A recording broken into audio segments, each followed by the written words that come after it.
porque Dios no da puntadas sin dedal. Bienvenidos a mi segundo podcast. Es la segunda parte de Lecciones y Risas. En esta segunda parte les cuento cómo Dios en estos últimos 5 años me estaba preparando para lo que estoy viviendo ahorita. ¿Recuerdan aquel mensaje que colocó aquel compañero en el 2020 que dijo que lo que le tenía miedo no era la muerte, sino a que cuando se encontrara con Jesús le preguntara si había sido feliz? Esa pregunta me la hice yo. Y haciendo una profunda reflexión sobre ella me di cuenta que le estaba faltando al más grande, que no estaba disfrutando de ese regalo hermoso que me dio, que era la vida. Entonces yo dije, bueno, aquí hay un antes y un después, y a partir de ahí empecé a tomar decisiones radicales. Me divorcié, me jubilé, hace poco me gradué nuevamente de licenciada, aprendí un instrumento musical, tomé clases de canto, me atreví a hacer vivos cantando, abrí mis páginas en Instagram de risa y de terapia miofuncional estética. Han sido muchos los cambios. Y a pesar de que fueron así de radicales, también la consecuencia era que me traía mucha ansiedad hacer todos esos cambios, ¿no? Entonces empecé a trabajar la filosofía del Carpe Diem, el aquí y el ahora. Cómo me ha ayudado eso, muchísimo, porque la manera más sana de vivir es en el aquí y en el ahora, no preocuparnos por el mañana. Lo hago tan bien que de verdad que aprendí a cómo sacarme los pensamientos intrusivos de pensar en... Y de hecho, las últimas veces que me he quebrado es porque me he permitido irme un poquito más allá en el pensamiento y ¡pum! Eso me trae un quiebre.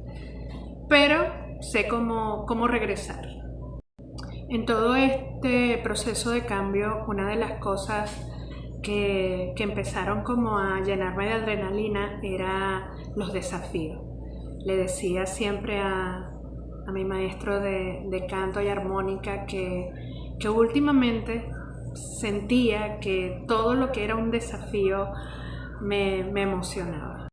Y bueno, Diosito me envió uno bien heavy metal para probar a su hija predilecta.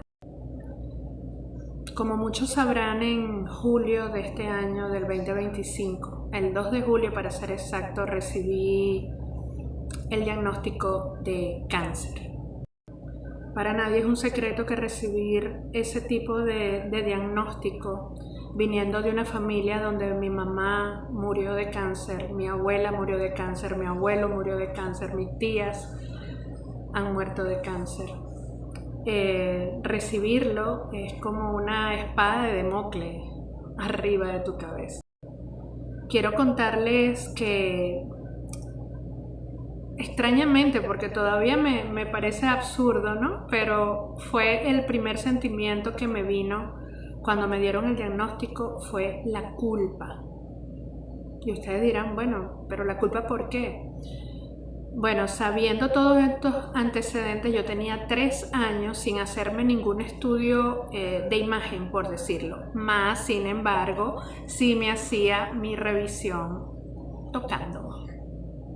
Entonces le vienen a uno esos pensamientos, oye, si lo hubiese hecho antes. Y la otra culpa que sentía era en darles la noticia a mis hijos, a mi familia, a mis amigos. Creo que la semana más difícil fue la primera. Quizás los primeros 9 días fueron decisivos para saber cómo iba a enfrentar este nuevo desafío. Durante esta primera semana, a las personas que le di la noticia, el amor se desbordó en ellos. A cada persona que le dije lo que me estaba pasando, el apoyo y el amor fue increíble.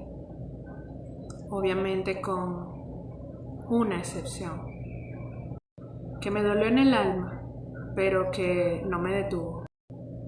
En uno de los reels que está en mi TikTok contaba cómo fue una de las experiencias graciosas al contárselo a mis primos hermanos, que son como mis hermanos, y aquí se los vuelvo a contar.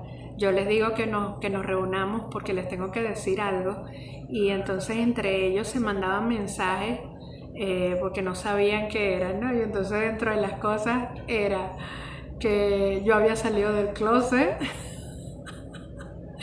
que si estaba embarazada, y una que no me acordaba y después me lo recordaron, que era que había conseguido la herencia de las morocotas en la mata de Trompita. Este diagnóstico creo que me hizo acercarme tanto a Dios y sentirlo tan ahí, que yo siempre digo, mira, es casi que se sienta conmigo todas las mañanas y todas las tardes a tomar café conmigo. Ha sido tan tangible cada cosa que ha hecho en este proceso. Desde el inicio le pedí al Espíritu Santo que me diera paz, que me diera discernimiento, que me pusiera a la gente que iba a necesitar en mi camino. Y así fue. Mi papá, mi familia, mis amigos, el doctor Jesús García Colina, la doctora Sonia Caballero, la doctora Tairi, la licenciada Norby. Gracias. Gracias, Dios, primeramente por ponerlos en mi camino y por estarme ahí apoyando siempre. Para nadie es un secreto que la economía en Venezuela es bien ruda, y cuando a mí me dan este diagnóstico, yo tenía 0 bolívares en mi cuenta, ¿ok? Nada, porque le acababa de hacer el motor y la caja a mi carro. Para el 15 de agosto yo me estaba operando en una clínica. También a la parte de la administración de la clínica y al personal de enfermera, el anestesiólogo, de verdad, gracias. Para septiembre estaba viajando a Caracas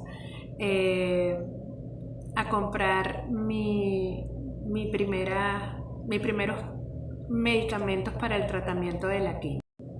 Fue tan yo conseguir esa parte económica.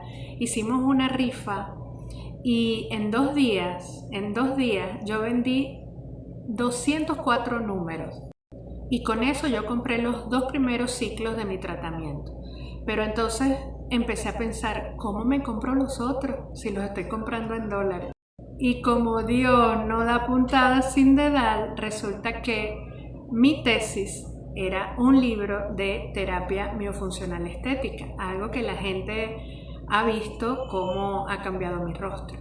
Así que yo dije, he aquí la oportunidad de, dar mi conocimiento a través de una donación. Y gracias a mucha gente que me ha estado colaborando con eso y con otras donaciones random que llegan de gente increíble, he podido comprar mis 6 ciclos de terapia, que para la gloria de Dios este 12 de enero culminamos esa primera etapa. Luego viene radioterapia y luego viene una quimio oral, pero después de eso les contaré otro tanto. Quiero finalizar este segundo podcast dándole las gracias a Dios, dándole las gracias a mi familia, a mis amigos y a cada una de esas personas que oran por mí, que me apoyan, que están pendientes. Gracias. Que Dios me los bendiga.